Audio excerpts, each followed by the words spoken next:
Well, I get asked this question a lot, and my simple answer is trust no fucker. Don't trust anybody. Have a critical, skeptical opinion of everybody and everything. And people think that's a negative way to go through life. And I say it isn't. It's a really good way to go through life.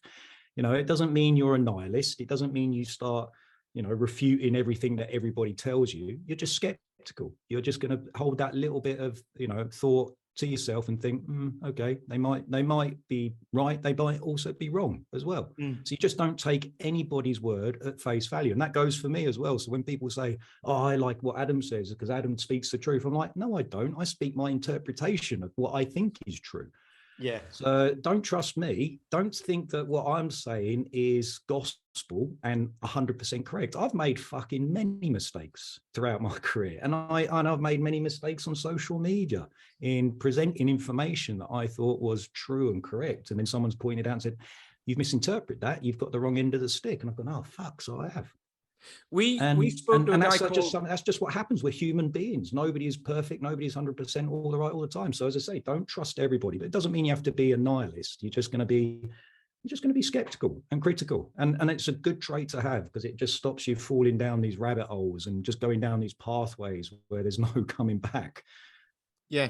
No, that's good. I mean, we spoke to a guy called Mark Bennett a couple of weeks ago, and he was talking about this, and he said, you can make decisions or Instagram posts or whatever it is with the information you have at the time and be right, but then be proven wrong like a couple of years down the line or something like that, or even, a few weeks down the line when new information comes to light that you weren't necessarily aware of.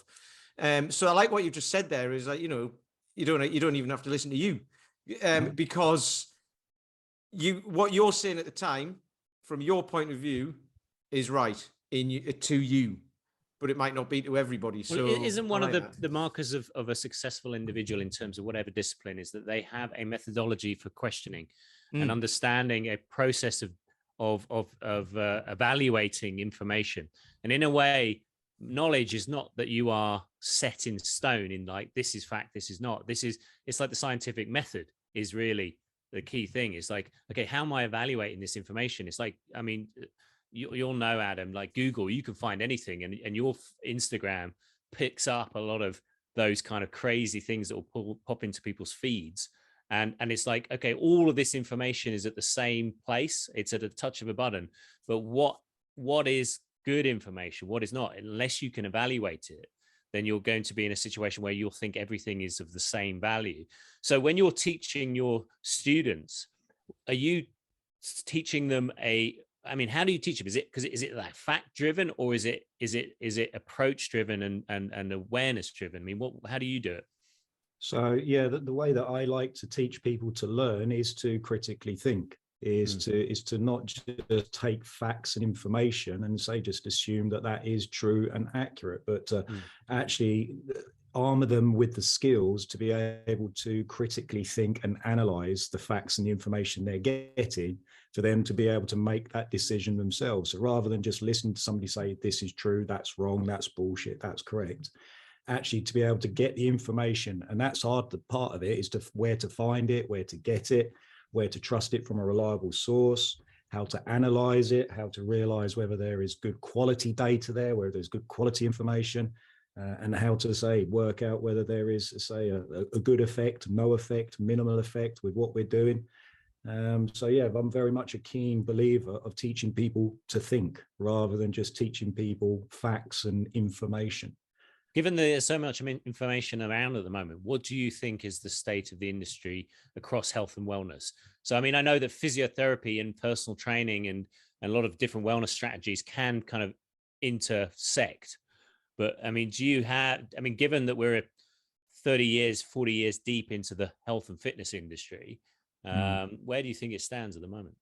Unfortunately, not much further than 30 or 40 years down the line, if I'm being brutally honest, in my opinion. We're still very much a guru-driven society. We still very much listen to these people that are considered accolades. They're considered, leaders in the field. And so they get put on these pedestals and everything they say just tends to be accepted. So I still see that as a societal factor rather than just, an individual profession. So I see it again in physiotherapy with our gurus in there who claim they've got all the special magical skills of fixing and healing things and pressing the right spot and giving the right corrective exercise. And these people know exactly what to do all the time and they get everybody better, which is just absolute bullshit. But unfortunately, a lot of people still follow them. They still believe it and they're like little disciples. And I see it again in nutrition. I see it in health and fitness. I see it in strength and condition. There's these people that are considered, as say, up there and everybody listens and obeys them. Now, again, I don't want to come across as too disparaging and say that we shouldn't listen to experts, because I do think they have a role. So, there are people in all areas who I look up to as people that I would consider as experts. I just don't take what they say as gospel. I just don't.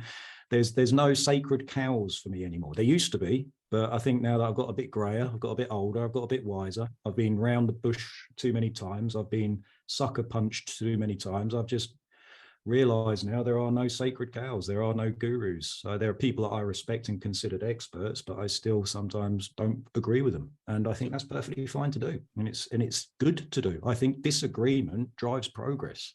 If everybody's nodding, who was it who said? I think it was Colonel Patton who said, if everybody's nodding along and agreeing, you're in the wrong fucking room. You need to go, if everybody can't disagree with you or isn't disagreeing with you, you're not thinking hard enough, or something along those lines as well. Disagreement is great. People avoid it because it can be unpleasant and nasty, and it can be a bit, tit for tat, and it all starts devolving into slagging matches and ad hom attacks and stuff like that. But good quality disagreement around something fundamental, it's where I've learned most. So some of the people I've learned most over the last few years are people that I disagree with a lot. And again, it's just trying to find that way as a human being to be able to agree or not agree, but to discuss something with somebody you disagree with. And it isn't easy. And we don't get taught that. Again, unfortunately, the world is devolving into these little sects. We go into this very tribal mentality set. Are you with us or are you against us? Do you like this process or do you like that process? And it's just, for me, it's just crazy way of thinking, because both of these processes, both of these ways could have benefits and negatives. So as you said, take the best bits from both and ignore the not so good bits from both as well. Don't align yourself with any one way of doing stuff, because it's just, for me, silly. How did you balance that with the army, where there is definitely a chain of command? That's a completely. I had no critical thinking skills in the army. Okay. Well, I did and I didn't. But no, it's a different environment, in the military compared to in the civvy street. But there is still that common misconception that in the military you're just a mindless drone. I wasn't. I went to Sandhurst, so I did my officer training. So I came out as a junior officer, and I was very much taught you take orders. There's a chain of command. You follow that chain of command, but you're always thinking about it. You're always thinking, before I pass these orders that I've got down from my superior and I pass them on down the chain to my inferiors, is there going to be some serious consequences? And that is something I think is the biggest problem with a lot of physiotherapy and a lot of fitness, is that the consequences of bad decisions aren't that bad. So bad decisions happen a lot and there's no repercussions for them. Yet in something like the military, if you make a bad decision, there are some really fucking serious consequences. So people tend to stop and think a little bit more. And they sometimes, analyze and critically think and think, should I actually be doing this? Should I be following this? Perhaps I better go and speak to somebody else, see what they think. In our line of work, because these consequences aren't that bad, there are no real major, life-threatening risks for many things. Bad decisions just don't have those sort of repercussions. And so that's why I think a lot of bad decisions are made and carried on.